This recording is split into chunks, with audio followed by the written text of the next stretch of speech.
بسم اللہ الرحمن الرحیم۔ صحیح مسلم شریف کا ایک حوالہ اور 15ویں صدی کے ایک میڈیا اسکالر کی خیانت۔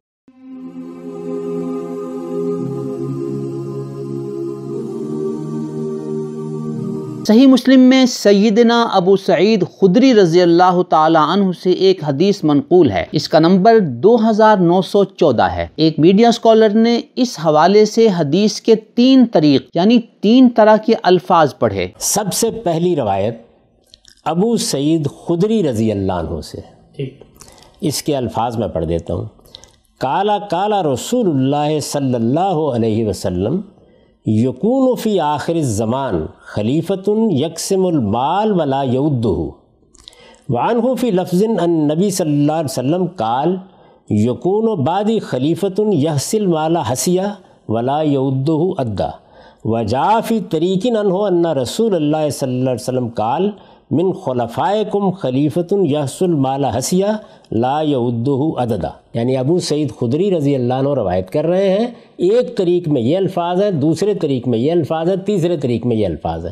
یہ مسلم سے لیا گیا ہے اور 2914 ہے۔ محترم سامعین، غامدی صاحب نے اس حدیث کے جو 3 طریق یعنی 3 طرح کے الفاظ پڑھے ہیں اور صحیح مسلم کا حوالہ دیا ہے، آپ ملاحظہ فرمائیں کہ اصل کتاب میں حدیث کے پہلے اور دوسرے الفاظ تو موجود ہیں، لیکن غامدی صاحب نے درمیان میں دوسرے نمبر پر یہ الفاظ پڑھے اور صحیح مسلم کی طرف منسوب کر دیے۔ وہ الفاظ یہ ہیں: وعنہ فی لفظ ان النبی صلی اللہ علیہ وسلم قال یکون بعدی خلیفۃ یحصی المال حصیہ ولا یعدہ عدا۔ جبکہ آپ صحیح مسلم میں ملاحظہ فرما رہے ہیں کہ یہ الفاظ صحیح مسلم کی حدیث نمبر 2914 کے ذیل میں سرے سے موجود ہی نہیں ہیں۔ اب آپ ہی فیصلہ کریں کہ یہ غامدی صاحب کی حوالہ جاتی خیانت ہے یا نہیں۔ اب آپ ہی فیصلہ کریں کہ کیا صحیح مسلم بھی غامدی صاحب کی قطع و برید اور کٹ پیسٹ سے محفوظ رہی